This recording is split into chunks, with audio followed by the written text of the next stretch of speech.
أعوذ بالله من الشيطان الرجيم بسم الله الرحمن الرحيم رب اشرح لي صدري ويسر لي أمري واحلل عقدة من لساني يفقه قولي رب زدني علما اللهم فقهنا في الدين اللهم انفعنا بما علمتنا وعلمنا ما ينفعنا وزدنا علما اللهم إني أسألك علما نافعا ورزقا طيبا وعملا متقبلا.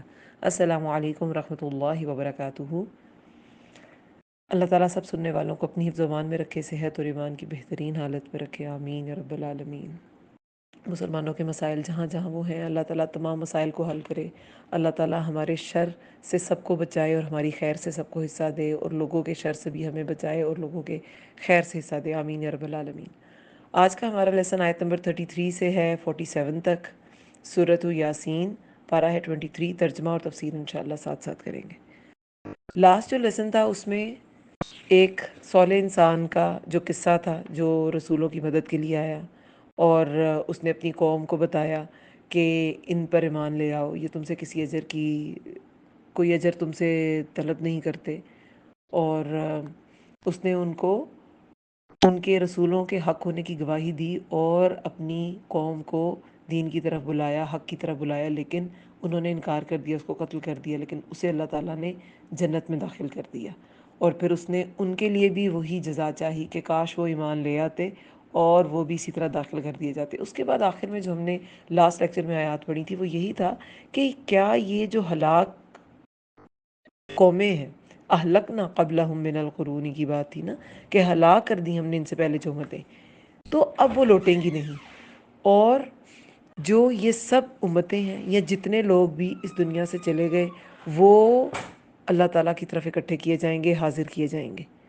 اللہ کے سامنے ہر ایک نے اپنا حساب دینا ہے، لیکن یہ جو اللہ کے سامنے حساب دینے والی بات ہے، آخرت پر یہ جو ایمان ہے، یہی تو کفار مکہ کا کمزور تھا، وہ اسی کو تو مانتے نہیں تھے۔ اس کی دلیل پر اللہ تعالیٰ نے آگے یہ آیت اسی کی دلیل پر ہے، اور آگے مزید دلائل، آج کے لیکچر میں سارے دلائل ہیں اللہ تعالیٰ کی طرف سے جو اللہ تعالیٰ کے سامنے حاضر ہونے کو پروف کرتے ہیں کہ وہ اللہ ہی خالق ہے، اور جو خالق ہے تو ظاہر ہے اسی کی طرف دوڑ کے جانا ہے، جس نے پیدا کیا، جس نے بھیجا ہے وہی بلائے گا، اسی کی طرف جانا ہے۔ اللہ کی طرف حاضر کیے جانے کا آخرت کا یقین نہیں تھا کفار مکہ کو، اور یہ دلیل پیش کی گئی، وہ آیتن ہے تو یہ نکرہ، آگے بھی آیتن کا ورڈ آیا، لیکن یہ ایک عظیم نشانی کے طور پہ یہ لفظ آیا ہے کہ یہ ایک بڑی نشانی، اللہ کی عظمت کی دلیل ہے، یہ ایک نشانی ہے۔ یہ جو اینڈ پہ تنوین ہوتی ہے، ڈبل پیش، ڈبل زیر یا ڈبل زبر، یہ نکرہ کی نشانی ہوتی ہے، نکرہ کی علامت ہے، لیکن یہاں پر یہ ایک عظمت، کیونکہ آیت کا مطلب نشانی بھی ہوتا ہے، آیت بھی ہوتا ہے جو قرآن کی آیت ہے، اور معجزہ بھی ہوتا ہے، تو یہ ایک بڑی نشانی ہے۔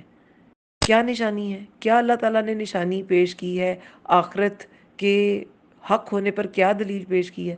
وَآیَةٌ لَهُمُ الْأَرْضُ، اور ایک نشانی ہے لہم، ان کے لیے، لا لیے، ہم ان کے، الارض زمین، کیسے زمین نشانی ہے؟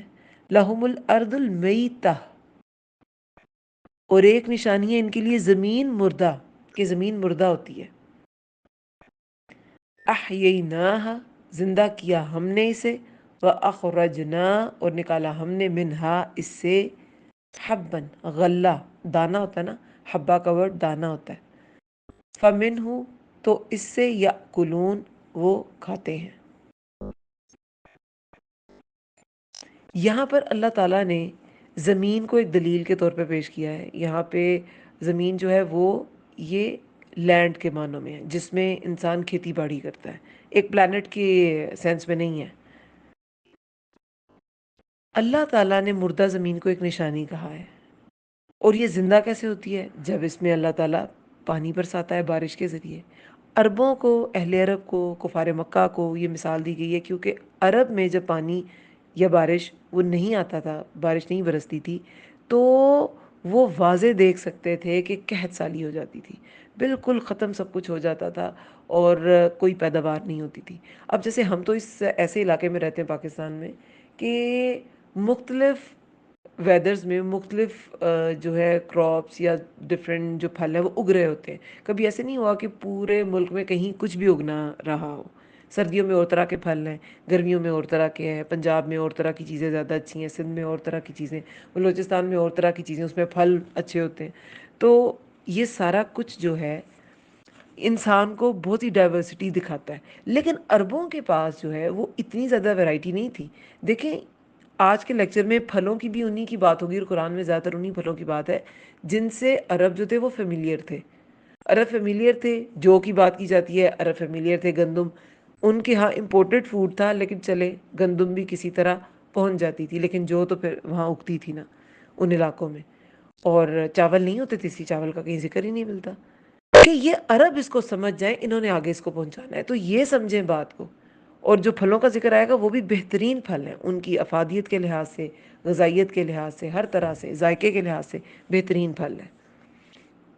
اب یہاں پہ اللہ تعالیٰ مثال دے رہے ہیں کہ وہ مٹی میں بالکل زمین جیسے لینڈ ہے، مٹی ہے، وہ بالکل مردہ ہوتی ہے، لیکن ہم اسے زندہ کر دیتے ہیں پانی کے ساتھ، اور اس سے غلہ نکال لیتے ہیں. دانا، حبہ جو ہے وہ دانا، تو دانا کس چیز کا ہوتا ہے؟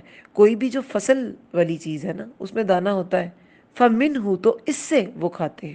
اب غلہ بھی، اور اس کے علاوہ جو بھی کوئی چیز ہے اس سے وہ کھاتے ہیں. غلہ سے اب دیکھیں گندم، جو مکئی، یہ سب دانے کی فارم میں ہی ہوتے ہیں نا. مکئی کا بھی دانا ہوتا ہے، وہ جو بھٹوں میں لگا ہوتا ہے وہ مکئی کا دانا ہوتا ہے اندر.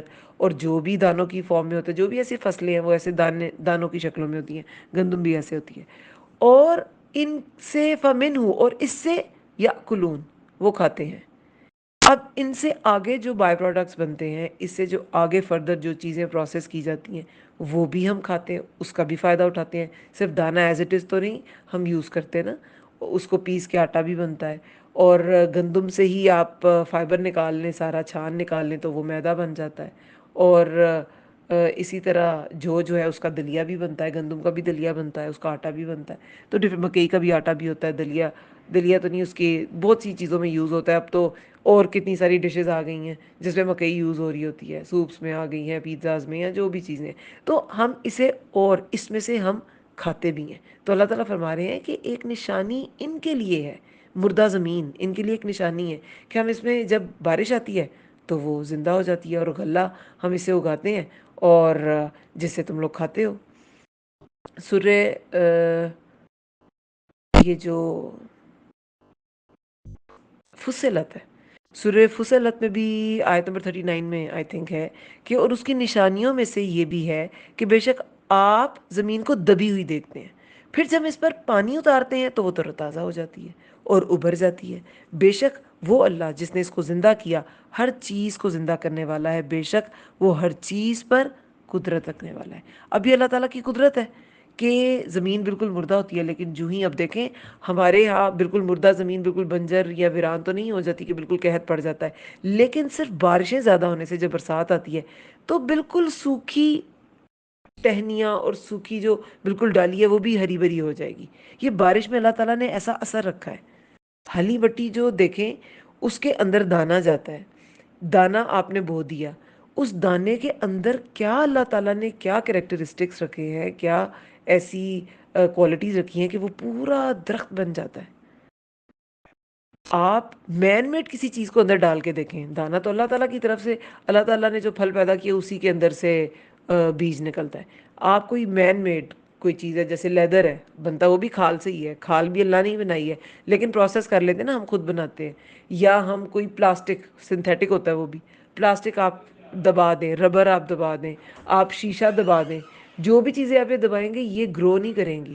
یہ اللہ تعالیٰ نے جو پیدا کیے ہیں نا چیزیں، دانے یا اس طرح کی بیج، اور پھلوں کے بیج ہے، یا سبزیوں کے لیے جو بھی ہم چیزیں طریقے ہیں، کبھی وہ فریگمنٹیشن ہوتی ہے، وہ جسے کہتے ہیں کہ آپ کٹنگ کے ذریعے اس کو کاٹ کے اس کی فریگمنٹ لگا دیتے ہیں. بہت سی چیزیں جسے آپ میوٹیٹ کرتے ہیں درختوں کو، پھلوں کو. تو یہ سب کچھ ہم اللہ تعالیٰ کی بنائی ہوئی چیزوں کے اندر کر سکتے ہیں. سنتھیٹک جو پروڈکٹس ہیں انسان کے اس میں نہیں کر سکتے.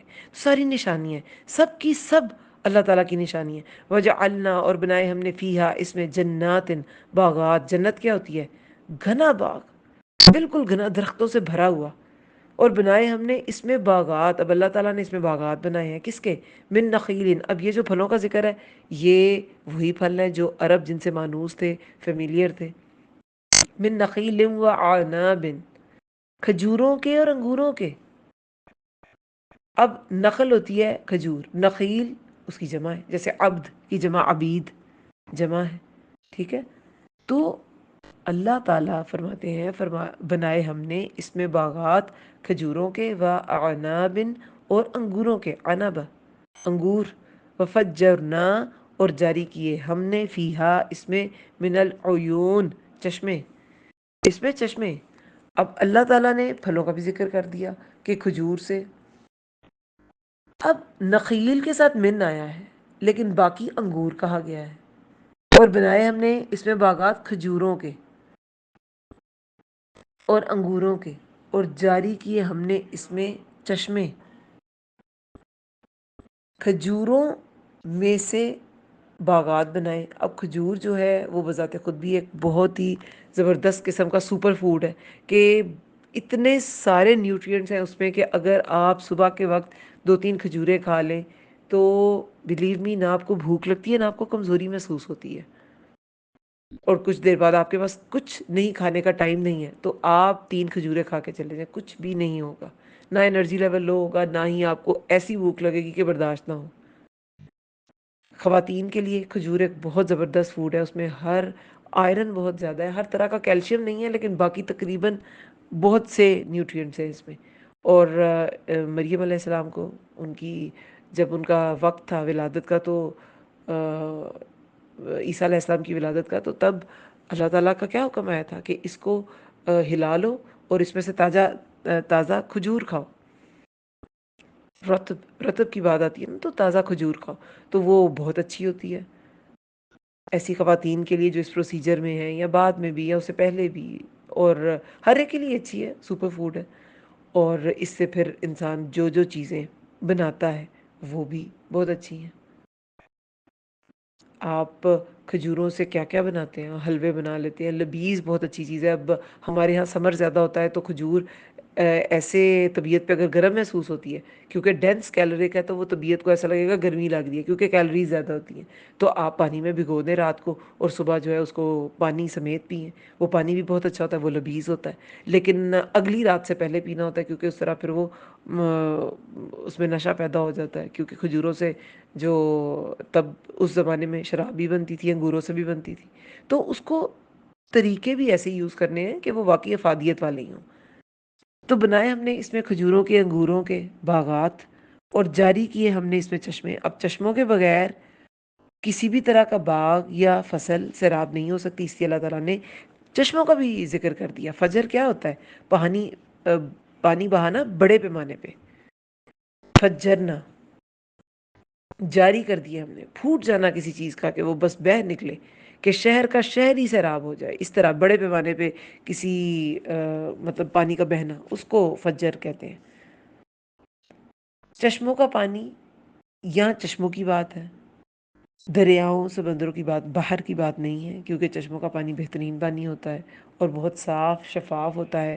آٹومیٹکلی پتھروں کے ذریعے شاید فلٹر ہو گیا ہوتا ہے تو بہت صاف. اور یہ ناران کاغان کے کبھی یہ پانی کا کسی کو ایکسپیرینس ہوا تو وہ بہت صاف پانی ہوتا ہے، آپ کو منرل واٹر لینے کی ضرورت بھی نہیں پڑتی.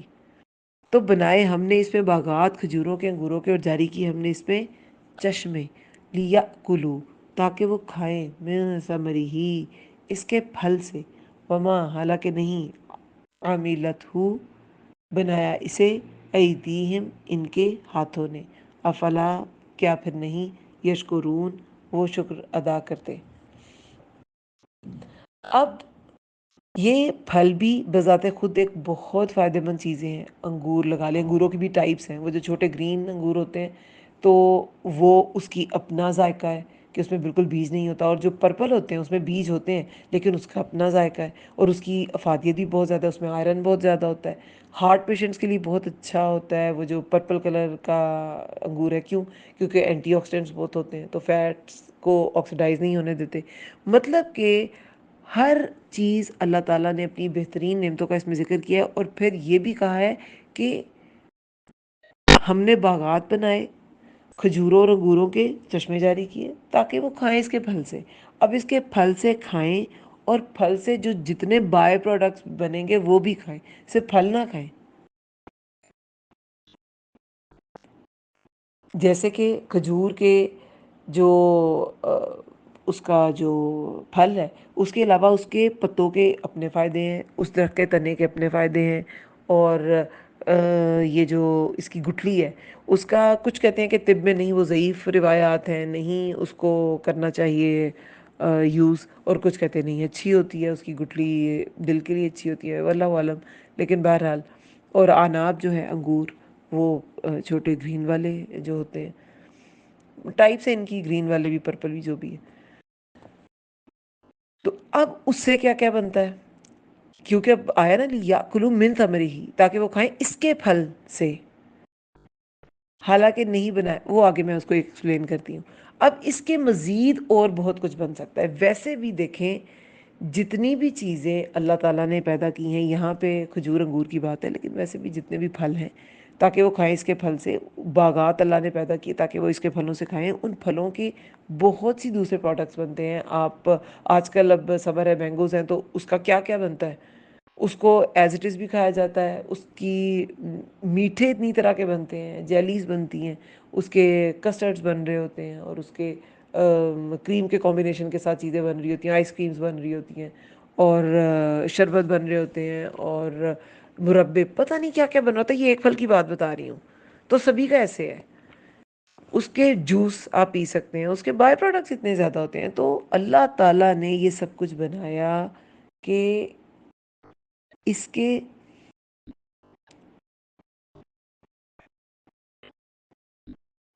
کے فائدے بہت زیادہ ہیں، تاکہ وہ کھائیں اس کے پھل سے، حالانکہ نہیں، حالانکہ نہیں، حمیلت ہو، بنایا اسے ایدیہم، ان کے ہاتھوں نے، افلا، کیا پھر نہیں، یشکرون، وہ شکر ادا کرتے۔ اب یہاں پہ اللہ تعالیٰ فرماتے ہیں کہ ہم نے یہ سارے پھل بنائے اور چشمے بھی جاری کیے تاکہ وہ کھائیں اس کے پھل سے، حالانکہ اب یہ جو وما ہے نا، وما، حالانکہ نہیں، بنایا اسے ان کے ہاتھوں نے، کیا پھر نہیں وہ شکر ادا کرتے۔ اب وما جو ہے، ماں یہاں پر ابن جرید کہتے ہیں کہ نافیہ کے معنوں میں ہے، کہ نفی کو ظاہر کر رہا ہے۔ جیسے کہ اللہ سے پہلے بھی ماں آ جائے تو اس کا مطلب نہیں ہوتا ہے، اور اللہ کا مطلب ہوتا ہے سوائے۔ اس طرح ان بھی اگر شروع میں آ جائے اور آگے اللہ ہو تو ان کا مطلب یہ ہوتا ہے سوائے، تو ان کا مطلب یہ ہوتا ہے نہیں، اور اللہ کا مطلب ہوتا ہے سوائے، ٹھیک ہے۔ ماں کا مطلب ادھر ابن جریر کہتے ہیں کہ نافیہ ہے، یعنی کہ نہیں ہے، حالانکہ آگے اللہ نہیں ہے، لیکن یہ نافیہ ہے۔ اب اگر یہ نافیہ کے طور پہ اگر ہم پڑھیں تو اس کا مطلب بنتا ہے حالانکہ نہیں بنایا اسے ان کے ہاتھوں نے، کیا پھر نہیں وہ شکر ادا کرتے۔ کہ اللہ تعالیٰ نے جو بھی درخت بنائے ہیں، جو بھی غلہ بنایا، دانے بنائے، جو بھی کھجورے، انگور، پھل جتنے بھی بنائے، وہ انسان نے اپنے ہاتھوں سے نہیں بنائے، لیکن پھر بھی اللہ تعالیٰ نے ان کو کھانے کا موقع دیا انسانوں کو، وہ کھائیں اس سے، حالانکہ نہیں بنائے ان کے ہاتھوں نے۔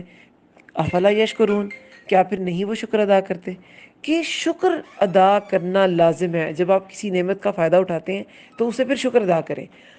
اب ایک دوسری رائے ہے کہ اگر ماں کا مطلب یہاں پر جو ہے، کیونکہ ماں کا مطلب جو بھی ہوتا ہے، اب اگر ماں کا مطلب جو ہے تو ماں یہاں پر موصولہ ہوگا۔ پہلے میں نے لکھوایا کہ ماں کا مطلب نافیہ ہے، یہاں پہ اب میں لکھوا رہی ہوں کہ ماں کا مطلب موصولہ ہے۔ اب موصولہ کا کیا مطلب ہے؟ جو، ٹھیک ہے، ماں موصولہ مطلب جو۔ اب یہ کیا بنے گا؟ تاکہ وہ کھائیں اس کے پھل سے، اور جو بنایا اسے ان کے ہاتھوں نے، کیا پھر نہیں وہ شکر ادا کرتے؟ یعنی کہ وہ اس کے پھل کھائیں جو اللہ تعالیٰ نے پیدا کیے، اس کے پھل کھائیں، اور ان پھلوں سے جو ان کے ہاتھوں نے بنایا ہے وہ بھی کھائیں۔ اور وہی بات آ گئی کہ اس میں وہ ساری چیزیں آ جاتی ہیں جو پھلوں سے یا اس طرح کی ڈرائی فروٹ سے بنتی ہے، شیکس ہو گئے، جوس ہو گئے، جیمز ہو گئے، پھل ہو گئے، چٹنیاں ہو گئیں، مربے ہو گئے، اور آئس کریم ہو گئی، اور دوسری ڈشز ہو گئیں۔ تو اللہ تعالیٰ فرماتے ہیں کہ ان میں سے جو ان میں سے بھی بنایا ہے، ان کے اپنے ہاتھوں سے بھی جو یہ بناتے ہیں، نہیں تو میں نے تخلیق کی ہے، اپنے ہاتھوں سے جو بناتے ہیں، تو وہ کھائیں اس میں سے، کیا پھر نہیں وہ شکر ادا کرتے؟ تو شکر ادا کرنا پھر کیا ہوگا؟ شکر ادا کرنے میں پہلے تو یہ کہ دیکھیں صحیح وقت پر کھانا، اب اگر آپ رات کو سوتے وقت 8-10 کھجوریں کھا لیں بالکل بھی ٹھیک نہیں ہے. صبح نہار منہ اچھی ہوتی ہے. صاف طریقے سے کھانا، اوپر مکھیاں بیٹھی ہیں اور وہ کھجوریں آپ کھاتے جا رہے ہیں، نہیں، دھو کے واش کر کے، نہیں کہ اس کو ٹھیک طریقے سے کھایا جائے، ٹھیک وقت پہ کھایا جائے. ٹھیک ہے، تو یہ شکر گزاری میں آئے گا. پھر سب سے بڑا پوائنٹ جو ہوتا ہے شکر گزاری میں، دوسروں کے ساتھ شیئر کرنا، دوسروں کو دیں. یہ شکر گزاری کی بہت بڑی علامت ہے. پھر حلال طریقے سے کھانا، اچھے طریقے سے کھانا. اب یہ حلال طریقے سے کھانا کیا؟ کھجور کو جیسے میں نے بتایا کہ رات کو بھگو دیں، صبح اسی پانی میں گرائنڈ کر کے پی لیں، لذیذ ہوتا ہے. لیکن اس کو دیر تک اگر رکھیں یا اس کو غلط طریقے سے استعمال کریں، جیسے کھجوروں سے شراب بھی بناتے تھے کفار، اور انگوروں سے بھی بنتی تھی، تو پھر وہ غلط طریقہ ہو جائے گا. اور یہ شکر گزاری میں تو نہیں آتا، یہ تو ناشکری میں اور یہ تو کفر میں آتا ہے کہ اللہ تعالیٰ نے جو حدیں لگائی تھیں آپ نے اس کا انکار کر دیا، آپ نے اس کی ناشکری کر دی. ٹھیک ہے. پھر آیت نمبر 36 میں ہے سبحان الذی، پاک ہے وہ جس نے خلق الازواج، پیدا کیے جوڑے، کلہا، سب کے سب، مما، اس میں سے جو، من اور ماں، من ہوتا ہے میں سے، ماں ہوتا ہے جو، اس میں سے جو، تنبت الارض، اگاتی ہے زمین، ومن انفسہم، اور ان کے اپنے نفسوں میں سے، ومما، اور اس میں سے جو، لا یعلمون، نہیں وہ جانتے. اب اللہ تعالیٰ نے ایک اور نشانی کا ذکر کیا ہے. سب سے پہلے پاک ہے وہ ذات. اللہ تعالیٰ ہر نقص سے پاک ہے. دیکھیے اللہ تعالیٰ نے کیسا پرفیکٹ قسم کا دنیا کا، زندگی کا نظام بنایا، کوئی اس میں کمی کجی نہیں ہے. اس لیے اللہ تعالیٰ ہر چیز سے پاک ہے. تو پہلے اللہ تعالیٰ کی پاکی بیان کی گئی، اور پھر ایک اور نشانی بتائی گئی کہ اللہ تعالیٰ نے پیدا کیے سب کے سب جوڑے. جو زمین اگاتی ہے سب جوڑوں میں ہوتا ہے. اور بہت سے پھل ایسے ہیں کہ اگر ان کا جوڑا نہ ہو تو وہ تو پھل ہی نہیں دیتے. یہ کھجور کا بھی پودا ایسے ہے، پپیتے کا، اگر ان کا جوڑا نہ ہو، نر مادہ دونوں نہ ہو تو پھل ہی نہیں دیتے. کچھ ہاں ایسے درخت ہوتے ہیں جس کے اندر ہی میل فیمیل پارٹس ہوتے ہیں، تو وہ اسی درخت میں ہو جاتی ہے فرٹیلائزیشن، اور وہیں پہ پھل اگاتا ہے اور اس کے اندر بیج بھی مل جاتے ہیں. تو اللہ تعالیٰ نے لیکن جوڑے سب کے ہیں. یہ جو ازواج ہے نا، زوج سے، زوج کی جمع ہے، تو زوج کا ایک معنی ہوتا ہے اسپاؤس، نر اور مادہ. جیسے انسانوں میں بھی میاں جو ہے وہ بیوی کا زوج ہے، شوہر جو ہے بیوی کا زوج ہے، بیوی جو ہے وہ شوہر کی زوج ہے، اسپاؤس ہے. ایک یہ جو ورڈ ہے زوج، یہ استعمال ہوتا ہے آپس میں مماثلت رکھنے والی چیزوں کے لیے. جیسے ایک جوتا دوسرے کا زوج ہوتا ہے. علم کا جوڑا عمل ہوتا ہے. عمل انسان کے علم سے مماثلت رکھتا ہے، اور اگر نہیں رکھتا تو پھر وہ علم بیکار ہے، وہ علم کسی کام کا نہیں ہے. حسن بصری کہتے ہیں کہ علم وہ ہے جس، اس انسان کا علم اچھا ہے، یا علم وہ ہے اس انسان کا اچھا ہے جس کا عمل اس کے علم کے مطابق ہے. اگر عمل علم کے مطابق نہیں ہے تو وہ علم کیسا ہے؟ وہ تو کچھ بھی نہیں ہے پھر. لیکن ایک اور بھی زوج کا معنی ہے. یہ مخالفت، مخالف چیزوں کے لیے بھی آتا ہے. جیسے یہ مماثلت والی چیزوں کے لیے آتا ہے نا، اس طرح یہ مخالف چیزوں کے لیے بھی آتا ہے، جو ایک دوسرے سے بالکل اپوزٹ ہوتی ہیں لیکن مل کر کمپلیٹ کرتی ہیں ایک دوسرے کو. جیسے کہ دن اور رات، یہ بھی جوڑا ہے. دن کا جوڑا رات ہے، روشنی کا جوڑا تاریکی ہے، اجالے کا جوڑا اندھیرا، سائے کا دھوپ، آخرت کا جوڑا دنیا. ایک دوسرے سے بالکل اپوزٹ ہے لیکن ایک دوسرے کے جوڑے. سورہ زاریات میں آتا ہے کہ ہر چیز میں جوڑے ہیں. اور اب یہ ماڈرن سائنس بھی یہی کہتی ہے. 1934 میں ڈراک ایک سائنٹسٹ تھے کیمبرج یونیورسٹی میں، یہ فزکس کے ڈپارٹمنٹ کے تھے آئی تھنک. تو انہوں نے ایک تھیوری پیش کی تھی، تھیوری اینٹی میٹر کا کانسیپٹ انہوں نے دیا تھا. اس میں 1934 کی بات ہے یہ، کہ ہر چیز جوڑوں میں ہے، یعنی کہ ہر پارٹیکل کا ایک اینٹی پارٹیکل بھی ہے. دنیا میں کہیں نہ کہیں اس کا اینٹی پارٹیکل ضرور ہے. اور اس کا خیال تھا کہ یہ جو کانسیپٹ ہے نا، یہ ٹائم اینڈ اسپیس ہر جگہ یہ کانسیپٹ اپلائی ہوتا ہے.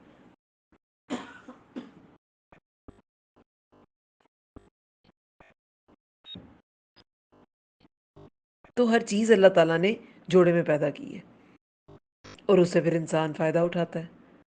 سب چیزیں جوڑے میں پیدا کی، یہ بھی اللہ تعالیٰ کی ایک نشانی ہے. اس میں سے جو اگاتی ہے زمین، اور ان کے اپنے نفسوں میں سے جو بھی زمین اگاتی ہے اس میں بھی جوڑے ہیں، اور ہمارے اپنے نفسوں میں بھی نشانی ہے، ہم میں بھی جوڑے ہیں.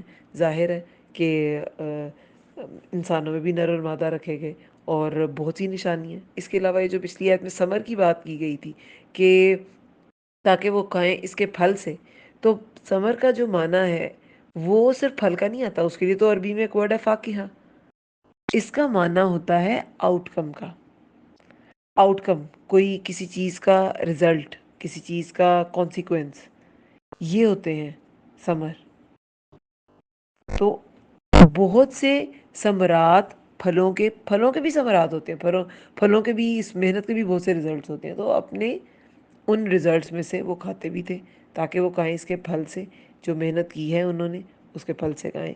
اور پھلوں پہ مزید بھی میں نے آپ کو بتایا جیسے محنت کی جاتی ہے، اور اس میں بتایا کہ جوڑے ہیں، اور جو زمین اگاتی ہے اس میں بھی جوڑے ہیں، اور ان کے اپنے نفسوں بھی، اور زمین بہت کچھ اگاتی ہے، ہر چیز کے آپ پیچھے دیکھیں گے تو اس میں میل فیمیل پارٹ انوالو ہوگا، تو پھر وہ جو پودا ہے اس کی افزائش ہوگی۔ جیسے کہ سبزیاں ہیں یا پھل ہیں یا غلہ ہے، سب میں یہ رول اپلائی ہو جاتا ہے۔ وَمِن ماں، اور اس میں سے جو لا یعلمون، اور اس میں سے جو نہیں وہ جانتے، ایسے بھی ہوں گے چیزیں جن کے بارے میں ہم نہیں جانتے، اور ان کا بھی نر اور مادہ جوڑا ہوگا، اور ان کا بھی مماثلت والا یا مخالفت والا جوڑا ہوگا۔ پھر آیت نمبر 37 میں ہے وَآیَةٌ لَهُمُ اللَّيْلُ، اور ایک نشانی ان کے لیے رات ہے، نَسْلَخُ، ہم کھینچ لیتے ہیں، نا شروع میں ہم کا ہے، ہم کھینچ لیتے ہیں، منہ النہار، اس سے دن کو، فَإِذَا، تو یکایک، ہم وہ، مظلمون، اندھیرے میں ہو جاتے ہیں۔ اب یہاں پہ اللہ تعالیٰ ایک اور نشانی کا ذکر کر رہے ہیں، جیسے میں نے کہا کہ نکرہ ہے لیکن ایک بڑی عظمت کی دلیل پیش کی گئی ہے، اور وہ کیا ہے؟ رات دن کا۔ یہاں پہ نسلخو کا جو ورڈ ہے سلخہ، سلخہ جو ہے وہ جانور کی کھال کو کھینچ کر علیحدہ کرنے کو کہتے ہیں۔ جیسے کہ بکرے کی کھال کھینچی جائے، مرغی کی کھال کھینچی جائے، اور وہ بالکل اندر سے اس کا گوشت باہر آ جائے تو اوپر کی پوری لیئر چلی جاتی ہے۔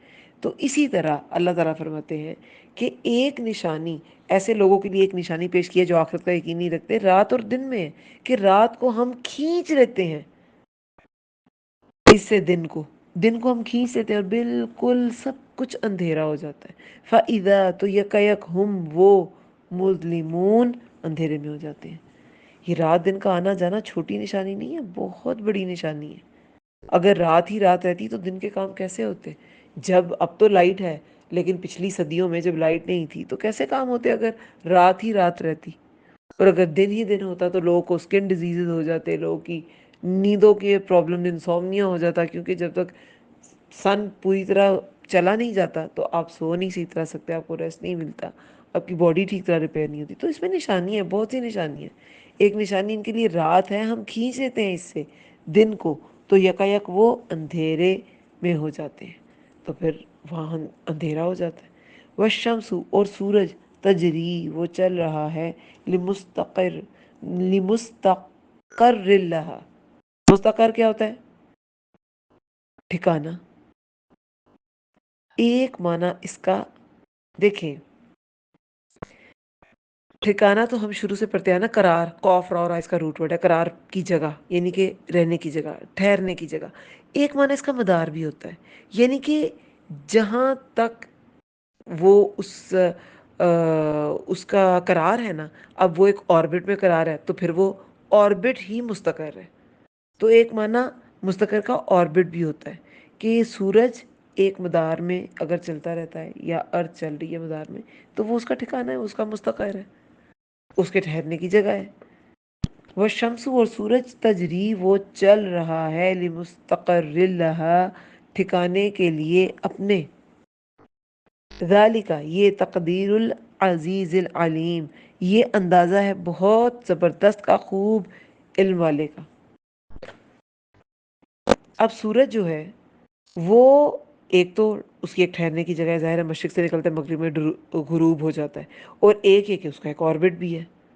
پہلے دیکھیں کہا جاتا تھا کہ سورج گھومتا ہے، جیسے جو فرینچ ریولوشن سے پہلے جو فرانس کے جو سسٹم تھا، کبھی آپ اسے پڑھیں تو اس میں ایسے ہوتا تھا کہ جو پریسٹ ہوتے تھے، پادری ہوتے تھے، وہ جو کہتے تھے بس وہی ٹھیک ہوتا تھا۔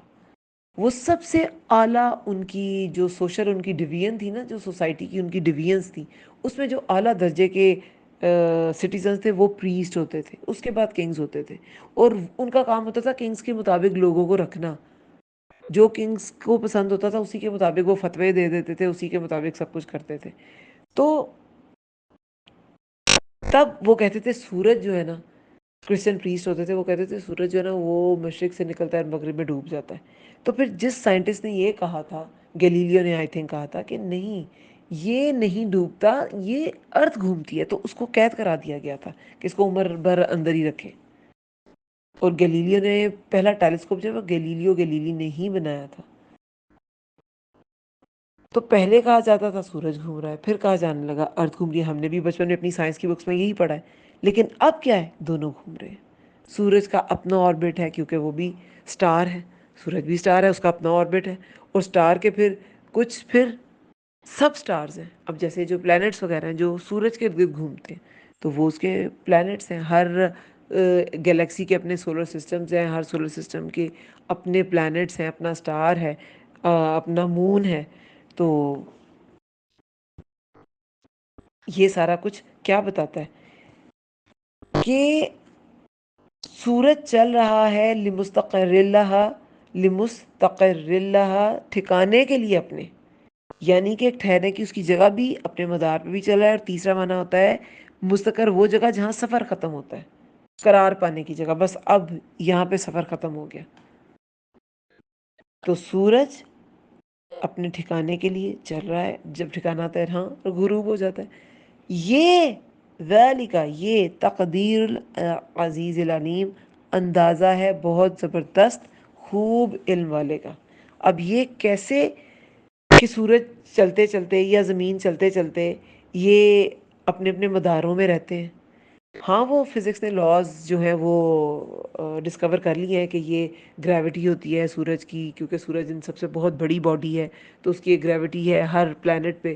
اور ارتھ پہ جس طرح کی گریوٹی ہے وہ اپنے مدار کے ارد گرد گھومتا رہتا ہے، اس سے باہر نہیں جا سکتا کیونکہ سورج کی گریوٹی کم نہیں ہو رہی اور نہ بڑھ رہی ہے، تو وہ اپنے مدار میں گھومتا رہتا ہے. تو ارتھ بھی، مرکری، وینس، ارتھ، مارس، جوپیٹر، سیٹرن، جتنے بھی یہ سولر سسٹم کے پلانٹس ہیں سب ایسے ہی گھوم رہے ہیں اپنے اپنے مدار میں.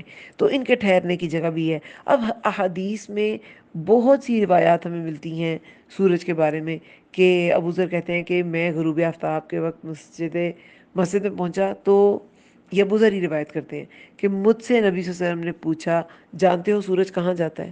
تو انہوں نے کہا اللہ اور اس کا رسول صلی اللہ علیہ وسلم ہی جانتے ہیں، وہ بہتر جانتے ہیں. تو فرمایا کہ سورج چلتا رہتا ہے حتیٰ کہ عرش کے نیچے ایک جگہ سجدہ ریز ہو جاتا ہے. یعنی کہ اسے کیا پتہ چلا کہ مستقر کا ایک معنی عرش کے نیچے کی جگہ بھی ہے جہاں وہ جا کے سفر کے بعد سجدہ ریز ہوتا ہے. جہاں پھر رسول اللہ نے فرمایا کہ ایک وقت آئے گا جب اسے لوٹا دیا جائے گا کہ یہاں نہیں رکنا. اب نارملی تو ایسی ہے کہ وہ اس کا مستقر ہے، مغرب اس کا مستقر ہے، وہ وہاں سجدہ ریز ہو جاتا ہے عرش کے نیچے اور اس کا وہ جو ریولوشن ہے کمپلیٹ ہو جاتی ہے، پھر وہ مشرق سے نکلتا ہے. یعنی کہ وہ جو ہماری رات ہوتی ہے تب تو ظاہر ہے سورج کو دیکھا نہیں جا سکتا، اور پھر جب وہ نکلتا ہے تبھی ہم دیکھتے ہیں. اور جب ہماری رات ہوتی ہے کہیں اور دن ہوگا، کسی اور سائڈ کو وہ روشن کر رہا ہوگا. ایک اب یہ بھی مستقر ہے کہ وہ ٹھکانا، ایک اس کا آربٹ، ایک اس کے اترنے کی جگہ، اور جس جگہ سفر ختم ہو. یہ تین مطلب بنتے ہیں مستقر کے. اب حدیث کا مفہوم ہے کہ سورج مغرب سے طلوع ہوگا روز قیامت. اس کا مطلب ہے اس دن اسے پھر کیا کہا جائے گا؟ جب روز قیامت ہوگی تو اللہ تعالیٰ فرمائے گا کہ تم نے اب واپس جانا ہے. تو وہ اپنا چکر پورا ہی نہیں کر پائے گا. اور مغرب سے غروب ہو کے وہ مشرق سے اس نے طلوع ہونا تھا تو نہیں، وہ مغرب سے ہی طلوع ہو جائے گا اور قیامت آ جائے گی. اور کہتے ہیں کہ یہ وہ پہلی نشانی ہے جس کے بعد کسی کا ایمان قبول نہیں کیا جائے گا.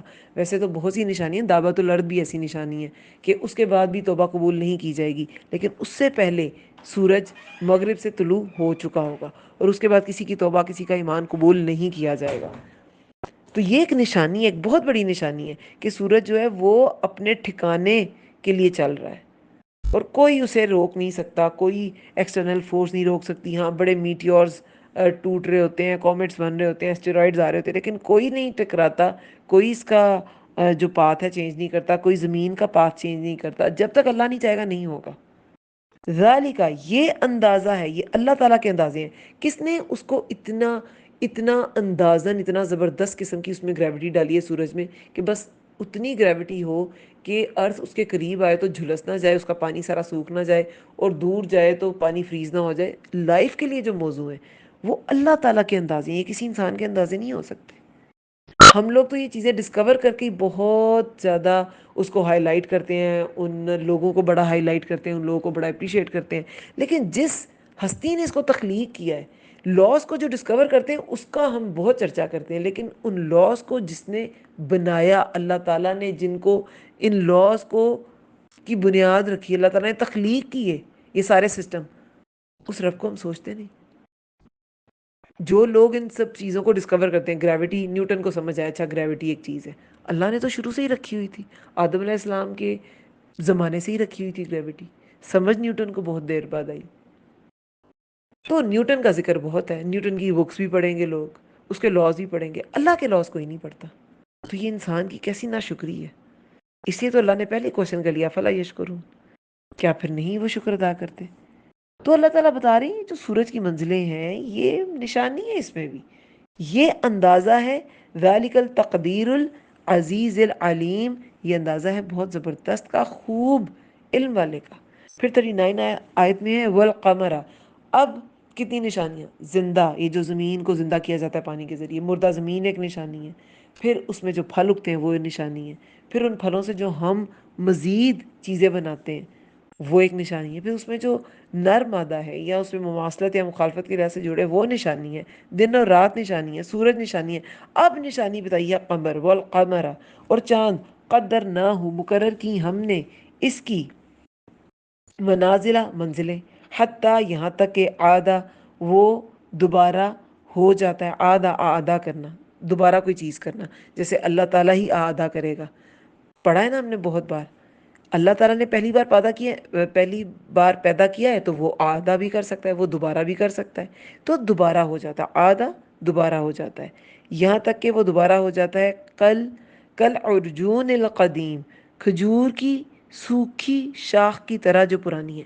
پہلے سورج کا کے بارے میں بتایا، اب چاند کے بارے میں بتایا، اور دونوں کے سسٹم جو ہیں وہ آپس میں انٹر ریلیٹڈ بھی ہیں. ہمارا زمین دیکھیں نا، دن کے وقت سورج لوگوں کے لیے اس کو کرامت بنایا گیا، رات کو چاند. انسان کے لیے ہر چیز مسخر کی گئی ہے. دیکھیں سورہ ابراہیم میں کیا آتا ہے، اور اس نے مسخر کیا تمہارے لیے سورج کو اور چاند کو برابر چلنے والے، یعنی کہ چلتے رہتے ہیں، رکتے نہیں ہیں. اللہ تعالیٰ نے ان کو انسان کے لیے ہر وقت آل ٹائم کے لیے بزی کر دیا، اور دیکھیں شکایت بھی نہیں کرتے، تھکتے بھی نہیں ہیں. تو اس میں سبق ہے نا ہمارے لیے، اس میں نشانی ہے، اس میں ہمارے لیے نشانیاں ہیں. سورج چاند میں ہمارے لیے نشانیاں ہیں. سبق اس سے کیا ملا؟ رکتے نہیں ہیں، تھکتے نہیں ہیں. کیوں؟ اللہ کی اطاعت میں. فائدہ انسانوں کو پہنچتا ہے لیکن اطاعت اللہ کی ہے. تو اللہ کی اطاعت میں انسانوں کو کیسا ہونا چاہیے؟ جس کو عقل و شعور بھی اتنا زیادہ ملا. سورج چاند کو تو ایسا عقل و شعور نہیں ہے، وہ تو صرف اللہ کے تابع فرمایا اور کرتے رہتے ہیں وہ کام. تو ہمیں عقل و شعور اللہ تعالیٰ نے دیا، ہمیں کس قدر اللہ کا تابع فرما ہونا چاہیے.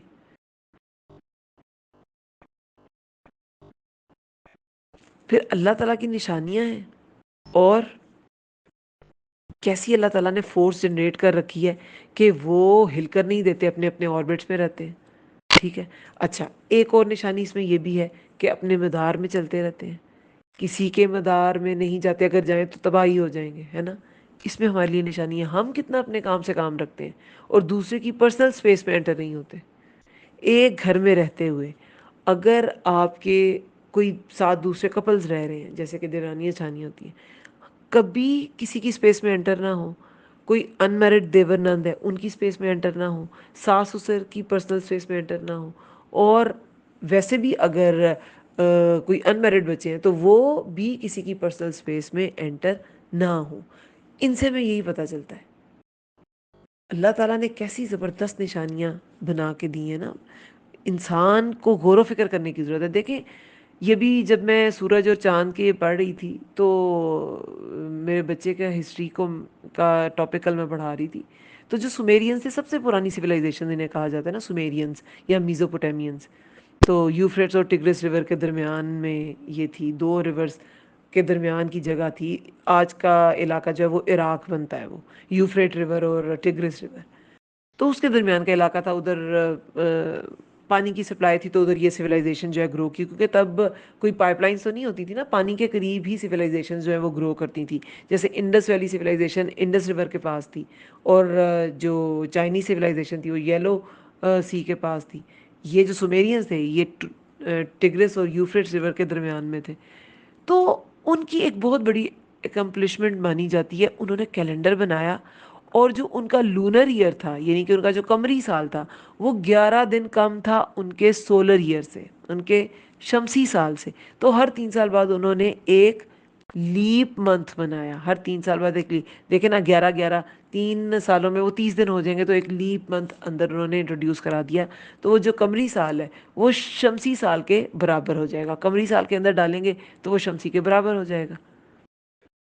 لیکن جس نے یہ منزلیں بنائی، جن سے ہم یہ ساری کیلکولیشنز کرتے ہیں، ان کی ہمیں ایکمپلشمنٹس بڑی پتہ ہیں، ہسٹری کی بکس میں ملیں گی.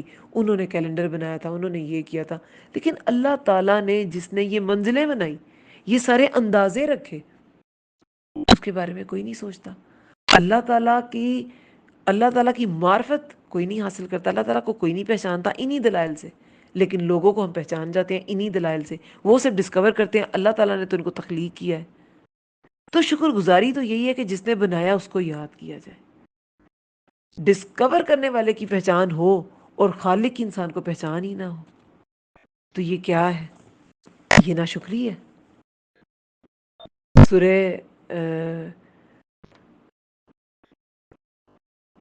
ابراہیم میں بھی آتا ہے، اور بہت سی ایسی روایات ہیں جس میں سورج چاند کا ذکر آتا ہے کہ اللہ تعالیٰ کی طرف سے یہ ایک نشانی ہے. پھر آیت نمبر 39 میں اب جیسے اللہ تعالیٰ فرماتے ہیں کہ چاند مقرر کی ہم نے منزلیں، یہاں تک کہ وہ دوبارہ ہو جاتا ہے کھجور کی سوکھی شاخ کی طرح جو پرانی ہو. اب یہ جو چاند کی منازلیں، کہ ظاہر ہے پہلے کریسنٹ ہوتا ہے، حلال ہوتا ہے پتلا سا چاند، پھر ویننگ کریسنٹ، پھر ویننگ گبس، کچھ اس طرح کے، مطلب کہ وہ ایسے ہوتا ہے کہ وہ چاند ہے، پھر تھوڑا موٹا ہوا، 1/3 ہوا، پھر ہاف ہو گیا، پھر 3/4 ہو گیا، پھر وہ پورے کا پورا فل مون ہو جاتا ہے. اور فل مون کے بعد دوبارہ وہ 3/4 ہوتا ہے، پھر وہ ہاف ہوتا ہے، پھر وہ 1/4 ہوتا ہے، بالکل پتلا سا چاند ہو جاتا ہے. تو یہ اس کی منزل، پہلے وہ بڑھتا ہے پھر وہ گھٹتا ہے. تو یہ اس کی منزلیں ہیں، یہ چاند کی منزلیں ہیں. والقمر، اور چاند قدرناہ، مقرر کی ہم نے اس کی منزلیں، حتیٰ یہاں تک کہ عادہ دوبارہ ہو جاتا ہے، کل عرجون القدیم، کھجور کی سوکھی شاخ کی طرح جو پرانی ہو. یعنی کہ وہی سوکھی، یہ جو کل ارجون القدیم ہے نا، ارجن، یہ ارجون جو ہے نا، اس کا روٹ ورڈ ربائی ہے. اکثر روٹ لیٹرز جو ہوتے ہیں وہ 3 ہوتے ہیں، ہے نا، جیسے مستقر کا بھی قاف را ہے. لیکن یہ جو ارجون ہے نا، ارجون ایک تو ویسے ہی پلورل ہے، نہیں کا آ گیا ہے تو طرح، کھجور کی سوکھی شاخ کی طرح. ارجن، ارجن جو ہے وہ کھجور کا گچھا کاٹنے کے بعد جو ڈنڈی ہوتی ہے نا، اس کو کہتے ہیں ارجن، وہ باقی رہ جاتی ہے. اور وہ چونکہ گچھا لٹک رہا ہوتا ہے تو اس کے وزن سے وہ بالکل سیدھی تو نہیں نہ ہوتی، وہ تھوڑی ٹیڑھی سی ہوتی ہے. اور سوکھ کر وہ، یعنی سوکھ کر قدیم ہو کر، پرانی ہو کر وہ ٹیڑھی ہو جاتی ہے، بالکل کمان کی طرح اس کی شکل ہو جاتی ہے. تو اس کی شیپ جو ہے وہ بالکل پہلی رات کے چاند جیسی ہوتی ہے، کریسنٹ جسے کہتے ہیں، ہے نا. تو یہ وہ اسی سے مماثلت دی گئی ہے کہ وہ جو چاند ہے وہ اپنی منزلیں طے کرتا رہتا ہے. پہلے وہ تھوڑا سا پتلا ہوتا ہے، پھر بڑھتا ہے، پھر آدھا ہوتا ہے، پھر 3/4 ہوتا ہے، 3/4 ہوتا ہے، پھر فل مون ہو جاتا ہے، اور دوبارہ ہو جاتا ہے، پھر دوبارہ 3/4، پھر آدھا، پھر 1/4، اور پھر ہو جاتا ہے کل کا جو حرف تشبیہ ہے، ہو جاتا ہے کس کی طرح، یعنی طرح ہو جاتا ہے کس کے، ارجون القدیم، کھجور کی سوکھی شاخ کے قدیم جو پرانی ہو. وہی نا، جب سوکھ جاتی ہے پرانی ہو جاتی ہے تو ایسے ٹیڑھی ہو جاتی ہے. قرآن میں بھی آتا ہے، وہ آپ سے حلالوں کے بارے میں پوچھتے ہیں، کہہ دیجئے یہ لوگوں کے لیے اوقات بتانے کا ذریعہ ہے. یعنی کیلنڈرز جو ہیں وہ اس کے حساب سے ہوتے ہیں، اس کے حساب سے بنتے ہیں، لونر کیلنڈرز جو ہوتے ہیں. تو قرآن میں یہ ہے کہ وہ آپ سے حلالوں کے بارے میں پوچھتے ہیں، کہہ دیجئے لوگوں کے لیے اوقات بنانے کا ذریعہ ہے، خاص طور پر حج. اور حج کو کہا گیا خاص طور پہ حج، یعنی حج کا تعین قمری کیلنڈر کے ذریعے ہوتا ہے، بلکہ ہر اسلامی ریچول کو ہم قمری کیلنڈر کے مطابق ہی اس کو جج کرتے ہیں اور پھر اس کو ادا کرتے ہیں۔ رمضان ہم قمری کیلنڈر کے حساب سے دیکھتے ہیں، عیدین، عید الفطر پہلی شوال کو ہوتی ہے، عید الاضحیٰ 10 ذوالحجہ کو ہوتی ہے، تو یہ قمری کیلنڈر کے حساب سے ہوتی ہے۔ اللہ تعالیٰ نے اسپیشلی کہا ہے کہ قمری کیلنڈر جو ہے اس کو یوز کرو۔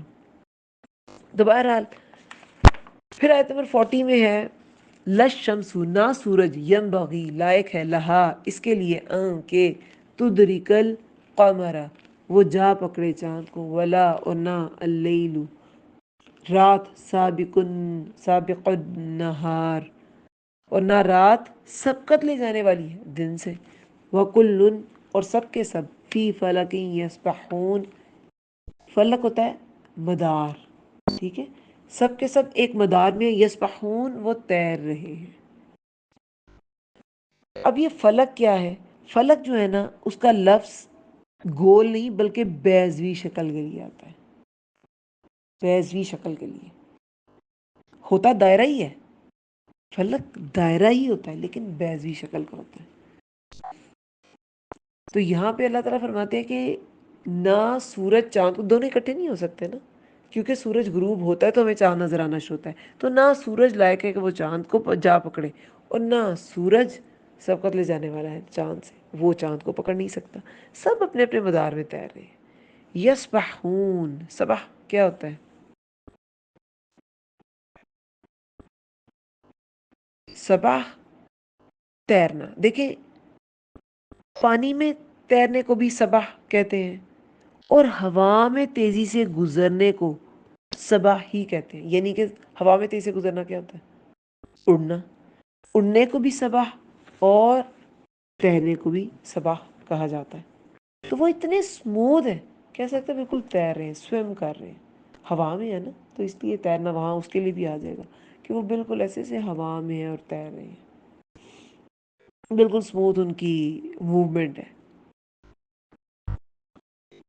ہر کوئی اپنے مدار میں تیر رہا ہے۔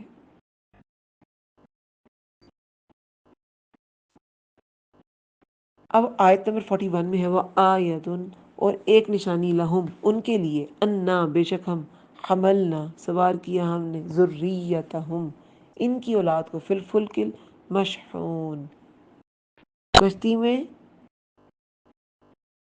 المشحون بھری ہوئی، وما لیا اور کیا ہے مجھے، لا کہ نہ، اعبد الذی میں عبادت کروں، الذی اس کی جس نے، فطرنی پیدا کیا مجھے، وإلیہ اور طرف اسی کے، ترجعون تم لوٹائے جاؤ گے۔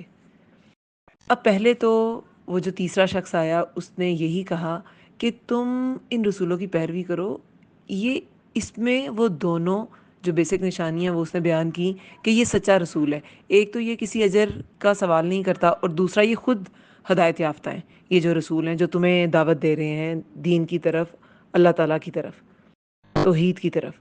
اب وہ اپنی لاجک پیش کر رہا ہے، پہلے خود کے لیے اس نے اپنی کہ میں ایمان کیوں لایا اس نے دلیل پیش کی ہے کہ کیوں نہ میں عبادت کروں۔ اب وہ دلیل کیا ہے کہ وہ خالق ہے، بھیجا بھی اس نے ہے، لوٹ کے بھی وہیں جانا ہے۔ ہر انسان کو خود کو جھنجھوڑنا چاہیے، خود سے یہ کوشچن کرنا چاہیے کہ اللہ کی عبادت کیوں کرنی ہے۔ ہم سب کو سوچنا چاہیے ہمیں اللہ کی عبادت کیوں کرنی ہے، کیوں کرنی ہے، کوشچن پوچھیں خود سے۔ جیسے دیکھیں سانس کیوں لینا ہے، کھانا کیوں کھانا ہے، پانی کیوں پینا ہے، گھر پہ آپ کو چھت کیوں رہنے کے لیے چاہیے، کیوں؟ آپ کی جسم کی ضرورتیں ہیں نا، باڈی کی ضرورتیں ہیں، تو اسی طرح یہ جو جسم کے اندر روح ہے اس کی بھی ضرورتیں ہیں۔ اللہ تعالیٰ نے انسان کو پیدا ہی ایسے کیا ہے کہ اس کے اندر یہ ارج ہے کہ وہ کسی کے سپرد کرے اپنا آپ، الہ کسی کو بنائے۔ الہ کیا ہوتا ہے؟ ہر وہ ہستی جس کی بات کو ہم اہم جانیں وہ الہ ہے، ٹھیک ہے؟ اگر آپ اللہ کی بات کو ہر ہستی سے اہم جانتے ہیں اور اللہ کی بات کو ہر ہستی پر ترجیح دیتے ہیں تو آپ نے اللہ کو الہ بنایا۔ ہے نا؟ تو انسان کے اندر ارج ہے کہ وہ کسی کو الہ مانے، کسی کو معبود مانے، اس کی عبادت کرے، سب کچھ سبمٹ کر دے۔ اسلام کا معنی ہی ٹوٹل سبمیشن ہے، سپردگی، سلامہ، آپ نے اپنا آپ سپرد کر دیا۔ تو یہ روح کی ضرورت ہے۔ ہمارے آس پاس چلتے پھرتے آپ کو بہت سے وجود نظر آئیں گے، باڈیز نظر آئیں گی، لیکن روح نہیں ہے اندر۔ اس لیے کیا ہوتا ہے کہ ہم لوگ جب وہ جو اللہ تعالیٰ نے ایک ارج انسان کے اندر رکھا ہے، وہ جب اس کو فلفل نہیں کرتے ٹھیک چینل سے، ٹھیک چینل کے ذریعے، صحیح چینل، درست جگہ یہی ہے کہ اللہ تعالیٰ کے سپرد کیا جائے، تو پھر کیا ہوتا ہے؟ یہ جو آج کل ہو رہا ہے، ہمارے جو ینگسٹرز ہیں وہ کیا ہے، وہ جی کبھی کسی کے سپرد اپنا آپ کر رہے ہیں، ہر سال بعد 2 سال بعد ان کو یہ ارج کسی اور کے لیے بدل جاتا ہے ان کا۔ جب آپ ایک الہ کے ہو جائیں گے تو پھر آپ کا وہ ارج جو ہے اندر، جو اللہ تعالیٰ نے آپ کے اندر رکھا ہے، وہ سیٹسفائی ہو جائے گا۔ آپ جب ہر چیز کے اوپر اللہ کا حکم رکھیں گے تو آپ بھٹکیں گے نہیں۔ آپ کسی انسان کو نہیں ڈھونڈیں گے کہ میں اس کو اپنا آپ پیش کر دوں، نہیں۔ دنیا میں بھی جو آپ کو سب سے زیادہ کیا کہنا چاہیے کہ جو آپ کو پیدا کرنے کا موجب ہے، سب سے زیادہ جس نے آپ کو پالنے میں اپنی انرجی لگائی، سب سے زیادہ جس نے اپنی صلاحیت لگائی، اپنا وقت، وہ آپ کے ماں باپ ہیں۔ تو دنیا میں بھی لوگوں میں سب سے زیادہ حق انہی کا ہے نا؟ تو جس انسان نے ان ماں باپ کو بھی سبب بنایا، جس ذات نے ماں باپ کو سبب بنایا، جس ہستی نے ماں باپ کو، باقی سارے بھی، سارے جو اسباب انسان کے لیے پیدا کیے گئے ہیں، اس کے لیے خوراک کا انتظام کیا گیا، اس کے لیے کلائمیٹس بنائے گئے، اس کے لیے زمین و آسمان، سب سورج چاند ستارے مسخر کر دیے گئے، اس کے مطابق جو ہے وہ کام کرتے ہیں، انسان کی کو فیسیلیٹیٹ کیا گیا۔ تو اس اللہ کا کتنا بڑا حق ہے۔ ہر سسٹم اللہ نے انسان کے لیے چلایا، اس کے حساب سے انسان اپنے دن رات کو آرگنائز کرے۔ تو اللہ خالق ہے، یہ ایک بہت بڑی وجہ ہے کہ اللہ تعالیٰ خالق ہے، اس نے ہمیں تخلیق کیا، پھر ایسے نہیں چھوڑ دیا، ہماری ہدایت کا انتظام کیا، ہماری ہر چیز کا انتظام کیا۔ اور پھر انتظام کیوں کیا؟ کہ ہم اس سارے ٹینیور میں جو دنیا میں اللہ تعالیٰ نے ہمیں بھیجا، ہمیں تخلیق کر کے، ہم کرتے کیا ہیں؟ اور پھر واپس ان سب چیزوں کا حساب بھی دینا ہے، واپس اسی کی طرف لوٹنا ہے۔ اللہ تعالیٰ کے ہاں ہمارا پیپر ہوگا، اللہ تعالیٰ کا پیپر دینا ہے، تو جس بک سے پیپر آتا ہے اسی کی تیاری کرتے ہیں نا ہم۔ پیپر دینا ہے میتھس کا، تو آپ بایو تو نہیں پڑھنے بیٹھیں گے نا، آپ میتھس ہی پڑھیں گے۔ تو جب انسان کا پیپر اس کتاب کے مطابق آئے گا تو اسی کو پڑھنا ہے۔ جب انسان کا پیپر اللہ تعالیٰ نے لینا ہے تو اسی کا جو کلام ہے وہی اسٹڈی کرنا ہے، اسی کی رضا اور اسی کی ناراضگی کو اسٹڈی کرنا ہے۔ تو یہ لاجک ہے کہ کیوں انسان اللہ کی عبادت کرے، کیوں؟ کیونکہ اللہ تعالیٰ نے پیدا کیا، سب سے زیادہ حق ہی انسان پر اللہ تعالیٰ کا ہے، اس کی روح کا انتظام کیا، اس کے جسم کا انتظام کیا، اور لوٹنا بھی اسی کے پاس ہے۔ سارا جو انسان لائف گزارتا ہے اس کا حساب کتاب، اس کی غلطیاں، اس کی نیکیاں، اس کی ہر چیز حساب اللہ کو دینا، تو اس لیے اس کی عبادت کرنی ہے۔ اتخذو، کیا میں بنا لوں، من دونی ہی، اس کے سوا، آلیہتن، کچھ الہ، ان یردن الرحمن، ان اگر، یردنی، روٹ کیا ہوتا ہے؟ ارادہ، را واو دال، اس کا روٹ ورڈ ہے۔ ان اگر، ان یردن الرحمن، ارادہ کرے، نی ہے نا، نون کے نیچے زیر ہے، تو متکلم کے لیے یہ صیغہ آتا ہے، ارادہ کرے میرے ساتھ، الرحمن، رحمان، بدرن، کسی نقصان کا، ضرر کیا ہوتا ہے؟ نقصان، زوات را را، اس کا روٹ ورڈ ہے۔ لا تغنی، نہ کام آئے گی، انی، مجھے، شفاعتہم، شفاعت ان کی، شیئن، کچھ بھی، ولا، اور نہ، ینقذون، وہ بچا سکیں گے مجھے، اینڈ پہ دوبارہ نون کے نیچے زیر ہے نا، تو مجھے، یہ متکلم کے لیے یہ صیغہ بن جاتا ہے۔ یہاں پہ اب وہ شخص پہلے تو دلیل پیش کی کہ میں کیوں نہ اللہ کی عبادت کروں، اور پھر میں دوسرے کو کیوں الہ بناؤں، اللہ کے سوا کیوں الہ بناؤں؟ جب پیدا مجھے اللہ نے کیا، جب میری زندگی کا مدبر اللہ تعالیٰ ہے، میرے ہر نقصان اور ہر نفع کا ذمہ دار اللہ تعالیٰ ہے، مجھے واپس بھی اسی کی طرف جانا ہے، حساب بھی اسی کا دینا ہے، تو میں کسی کو الہ کیوں بناؤں؟ آج بھی کوئی بھی ایسی ہستی جس کی بات کو ہم اللہ کی بات پہ ترجیح دے دیتے ہیں، تو وہ ہم نے الہ ہی بنایا ہوا ہے، چاہے وہ ہمارا اپنا نفس ہے، چاہے وہ سائنٹسٹ کے کوئی مفروضے ہوں، سائنٹسٹ کی کوئی ریسرچز ہوں، پولیٹیشنز کی باتیں ہوں، کسی اور لیڈر کی باتیں، ایون کہ اگر کسی ریلیجس لیڈر کی بھی کوئی بات ہے لیکن وہ اللہ تعالیٰ کے حکم کے منافی ہے، وہ بھی نہیں مانی جا سکتی، پھر آپ نے اسے الہ بنا لیا۔ دین تب تک پھیل نہیں سکتا جب تک علمی، روحانی، دینی، معاشی اعتبار سے لوگوں کو آپ اپلفٹ نہ کریں، ان کی سچی خیر خواہی نہ کریں۔ تو یہ انسان سچی خیر خواہی، اور آگے ہم پڑھیں گے کہ اس کی خیر خواہی کس لیول کی تھی، یہ خیر خواہی ہے۔ اس کی لاجکس، اسے کیا ضرورت تھی؟ اپنا ایمان بچائے رکھتا اور اب خود وہ کامیاب ہو جاتا، باقی ساری قوم جائے وہ جہنم میں جاتی، لیکن اس نے لاجکس دی، انہیں منایا، انہیں دلائل دیے کہ اللہ نے پیدا کیا ہے، اسی کی طرف میں نے لوٹ کے جانا ہے، وہی میرے نفع نقصان کا ذمہ دار ہے، تو مجھے کسی کی شفاعت کچھ کام نہیں آئے گی۔ یہ نہیں کہا کہ تم کرو گے تو یہ ہوگا، تم کرو گے تو ایسا ہو جائے گا، تمہیں نقصان ہوگا، تمہیں پہلے اپنی بات کی کہ میرے نقصان کا ذمہ دار جو ہے نا وہ اللہ تعالیٰ ہے، اور میرے کسی کام تمہاری شفاعت نہیں آئے گی، کسی کی شفاعت میرے کام نہیں آئے گی، اور نہ ہی کوئی مجھے بچا سکے گا۔ وَلَا يُنقِذُونَ، نقضہ کیا ہوتا ہے؟ بچانا۔ ينقذون کا روٹ ورڈ کیا ہے؟ نون قاف دال، ٹھیک ہے۔ اچھا، پھر 25 آیت میں، 24 آیت میں، انی بے شک میں، اذا لفی تب، لا البتہ، فی میں، دلال گمراہی، لفی دلال البتہ گمراہی میں ہوں گا، مبین کھلی کھلی، کہ اگر میں نے حق مجھ تک پہنچ گیا، میں سمجھ گیا کہ میرے نفع نقصان کا ذمہ دار رحمان ہے، کسی کی سفارش میرے کچھ کام نہیں آئے گی، تو پھر بھی اگر میں تمہاری بات مان لوں تو میں پھر کھلی گمراہی میں ہوں۔ انی بے شک میں، آمنتو ایمان لایا میں، بربکم تمہارے رب پر، فاسمعون بس سنو مجھے۔ وہ میرا صرف رب نہیں ہے، جو مانتا ہے وہ اس کا بھی رب ہے، جو نہیں مانتا اس کا بھی رب ہے، میرا تو رب ہے، میں مانتا ہوں، تم نہیں مانتے ہو تمہارا بھی رب ہے، اس لیے یہاں پہ اس نے تمہارا کہہ کے مخاطب کیا قوم کو، تمہارے رب کہہ کے، رب کو تمہارا رب کہہ کے مخاطب کیا، بے شک میں ایمان لایا تمہارے رب پر، فاسمعون بس سنو مجھے۔ اب یہاں پر اس نے کیا کیا کہ میرے پہ جو سارا کرم ہے نا وہ اللہ تعالیٰ کا ہے، میں اس کے سوا کسی کو الہ نہیں بنا سکتا، کسی کی شفاعت میرے کچھ کام نہیں آئے گی، کوئی مجھے بچا نہیں سکتا۔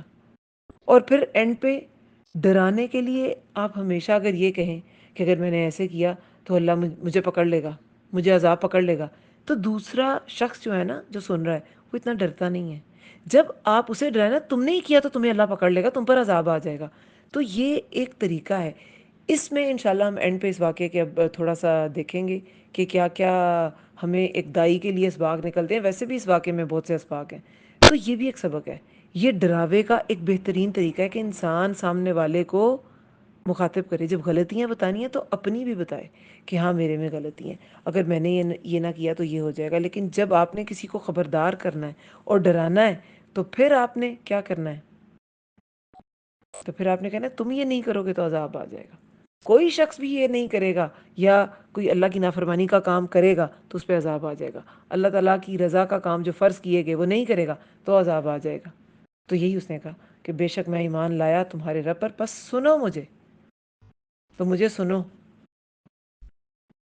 تو پھر اب کیا ہوا جب اس نے اتنی کھلی کھلی باتیں کر دیں کہ کوئی تم لوگ میں سے کوئی میرے کام نہیں آئے گا، میں اپنا ایمان اس نے شو کر دیا، یہ بھی کہہ دیا کہ اگر میں نہیں مانتا اللہ کی بات کو اور تمہارے باتوں میں آ جاتا ہوں تو پھر تو میں کھلی گمراہی میں ہوں، اور میں تمہارے رب پہ ایمان لے آیا، تم ہی میری بات سنو۔ تو پھر کیا ہوا؟ اس شخص کو قتل کر دیا گیا۔ اور کہتے ہیں کہ وہ جو حبیب النجار جو نام آتا ہے اسرائیلی روایتوں میں، تو کہتے ہیں کہ اتنی بری طرح وہ پہلے بات آئی تھی نا کہ عذاب علیم آیت نمبر 18 میں، اور البتہ ضرور چھوئے گا تمہیں ہماری طرف سے عذاب علیم، اس کی قوم نے کہا تھا کہ تمہیں ضرور ہم تشدد کریں گے تم پر، یہ موت سے پہلے کا تشدد کی بات تھی اس میں۔ تو کہتے ہیں کہ اس کے پیٹ پہ چڑھ کے اسے اتنا مارا تھا کہ اس کی آنتیں باہر آ گئیں اور بہت ظلم کر کے مارا گیا تھا۔ اور یہ ہر دور میں ایسے لوگوں نے کیا ہے کہ جو حق کو بلند کرتا ہے تو اس کے ساتھ ایسے ہی کیا جاتا ہے۔ یہ جو مسلمہ کذاب کو جب قتل کرنے ایک صحابی گئے تھے تو ان کے ساتھ بھی ایسے ہی اس نے کیا تھا کہ تم کہو کہ میں نے میں اس نبی کو نہیں مانتا، تمہیں نبی مانتا ہوں۔ تو انہوں نے کہا میں نے نہیں سنا، تو انہوں نے ہاتھ کاٹا، دوسرا ہاتھ کاٹا، پیر کاٹے، پھر آخر میں لیکن وہ یہی کہتے رہے کہ میں نے نہیں سنا، اور گلا کاٹ دیا۔ خبیب بن عدی کے ساتھ واقعہ رجی میں بھی ایسے ہی ہوا کہ ٹکڑے ٹکڑے کر کے انہیں کاٹا گیا تھا۔ تو اس شخص کے ساتھ بھی کہتے ہیں وہ ظلم کیا گیا تھا، لیکن شہید کے لیے کیا ہوتا ہے، جو ہی اس کا قطرہ گرتے ہی وہ جنت میں داخل ہو جاتا ہے۔ جو بھی مظلوم مارا جاتا ہے تو دکھنے میں لگتا ہے اس پہ بہت ظلم ہوا، لیکن یہ اللہ تعالیٰ کے راز ہیں کہ وہ شخص، اس کو کتنی آسانی ہوئی، وہ جانکنی کا جو مرحلہ تھا وہ اس کے لیے اللہ نے کتنا آسان کر دیا، یہ اللہ کے راز ہے۔ تو وہ جنت میں داخل ہو گیا، اور پھر قیل ادخل الجنہ، کہا گیا داخل ہو جاؤ جنت میں۔ قولا، اس نے کہا، یا لیتا، اے کاش، قومی، میری قوم، یعلمون، وہ جان لیتے، میری قوم بریکٹ میں لکھنے کے لوگ وہ جان لیتے۔ یا لیتا، یہ کاش کے لیے نا، تو کاش ایسی تمنا کے لیے ہوتا ہے جو وہ ممکن ہی نہیں ہوتی ہونی، تو کہتے ہیں اے کاش میں ایسے ہوتا، اے کاش میں اڑ سکتی، ہے نا، پاسبل ہی نہیں ہے۔ جس چیز کے ملنے کی امید ہوتی ہے وہ ممکن ہوتا ہے اس کا ملنا، تو وہ تو امید ہوتی ہے نا، وہ ہوپ ہے۔ لیکن یہ ایک تمنا کہ اے کاش میری قوم وہ جان لیتی، لیکن وہ ہو نہیں سکتا تھا کیونکہ وہ شہید ہو گیا اور قوم جو ہے وہ نافرمان ہی رہ گئی، اور اس کی نصیحت نے کوئی اثر نہیں کیا۔ لیکن وہ جاتے جاتے اپنا عمل سنوار گیا، جو نیکی کی طرف بلاتا ہے اسے بھی ویسے ہی ثواب ملتا ہے جو نیکی کرنے والے کو ملتا ہے، اور جو ہدایت کی طرف بلاتا ہے، جس کو بلا رہا ہے وہ ہدایت پہ آتا ہے نہیں آتا، لیکن بلانے والے کی ہدایت ہو جاتی ہے، اسے ہدایت پر دعوت دینے کا ثواب مل جاتا ہے۔ تو یہ آخری وقت میں کیسی وہ کر گیا، کیسی نیکی کر گیا۔ کبھی کبھی آخری وقت کا انسان کا کوئی گناہ اس کی ساری، وہ حدیث میں آتا ہے نا کہ کوئی انسان جو ہے وہ ساری عمر نیکی کرتا ہے، لیکن آخر وقت میں اگر وہ غلط وصیت کر دیتا ہے تو اس کے ساری جو نیکیاں ہیں وہ ضائع ہو جاتی ہیں۔ غلط وصیت جو کرنا ہے وہ اتنا سخت کبھی عمل ہے، اتنا برا عمل ہے کہ نیکیاں ضائع ہو جاتی ہیں۔ اسی طرح آخری وقت میں اب اس شخص نے یہ اللہ تعالیٰ کی طرف دعوت دیتے اور حق کا کلمہ بلند کرتے اس کی جان گئی ان کی، تو اللہ تعالیٰ نے انہیں جنت میں داخل کر دیا۔ امام ابو حنیفہ کے شاگرد تھے زوفر، تو وہ اپنی زندگی کے جو آخری 2 سال تھے انہوں نے قرآن حفظ کر لیا۔ تو ایک بار وہ خواب میں امام ابو حنیفہ رحمہ اللہ انہیں ملے، تو ابو حنیفہ رحمہ اللہ نے کہا کہ کیا حال ہے تمہارا؟ تو نے کہا کہ اگر آخری 2 سال میں حفظ نہ کرتا، آخری 2 سال میری زندگی میں نہ ہوتے تو میں ہلاک ہو جاتا، ظفر ہلاک ہو جاتا۔ تو یہ انما الاعمال بالخواتم، اعمال کا دار و مدار اس کے خاتمے پر بھی ہے، اس کی نیت پہ تو ہے، نیت عمل کے سٹارٹ میں اور خاتمہ اس کام کے اختتام میں۔ اگر خاتمہ بالخیر ہے نا، تو کوئی انسان اپنی آخری وقت میں بہت قرآن پڑھتا تھا تو اس کا خاتمہ بالخیر ہوا، اسے ہدایت مل گئی، ساری زندگی اگر اس نے کچھ گناہ کیے بھی تو توبہ کر کے ہی قرآن کی طرف لوٹا نا، تو اللہ تعالیٰ معاف کر دیتا ہے۔ انسان کا خاتمہ شو کرتا ہے کہ اس کا انجام کیسا ہوا۔ کچھ لوگ اینڈ پہ کلمہ پڑھ لیتے ہیں اور کچھ لوگ اتنی نیکیاں ہوتی ہیں کلمہ نہیں پڑھ پاتے۔ تو یہ خاتمہ بتاتا ہے۔ تو اس شخص کا خاتمہ بالایمان، خاتمہ ایمان پر ہوا تو جنت میں داخل کیا گیا۔ لیکن جب جنت میں داخل ہو گیا تو اس نے تمنا کس چیز کی کہ میری قوم کے لوگ کاش جان لیتے کہ مجھے کتنی بڑی چیز ملی ہے، میں جنت میں داخل کر دیا گیا۔ تو حدیث میں آتا ہے اس شخص کے بارے میں رسول اللہ نے کہا ہے کہ اس نے اپنی قوم کی خیر خواہی جیتے جی بھی کی اور مرنے کے بعد بھی کی. تو یہ ایسا شخص تھا کہ مرنے کے بعد بھی خیر خواہ تھا. آپ کو پتہ ہے کہ اللہ تعالیٰ ایمان دیتا ہی اسے ہے جسے اللہ تعالیٰ بہت پسند کرتا ہے. یہ ایمان کی طاقت ہے جو انسان کو دوسروں کی خیر خواہی کی طرف مائل کرتی ہے. اللہ تعالیٰ مال اسے حدیث میں آتا ہے نا، اللہ تعالیٰ مال اسے بھی دیتا ہے جسے محبت کرتا ہے اور اسے بھی دیتا ہے جسے محبت نہیں کرتا. لیکن ایمان صرف اسے دیتا ہے جس سے وہ محبت کرتا ہے. بس اللہ کسی بندے سے محبت کرتا ہے تو اسے ایمان عطا کرتا ہے.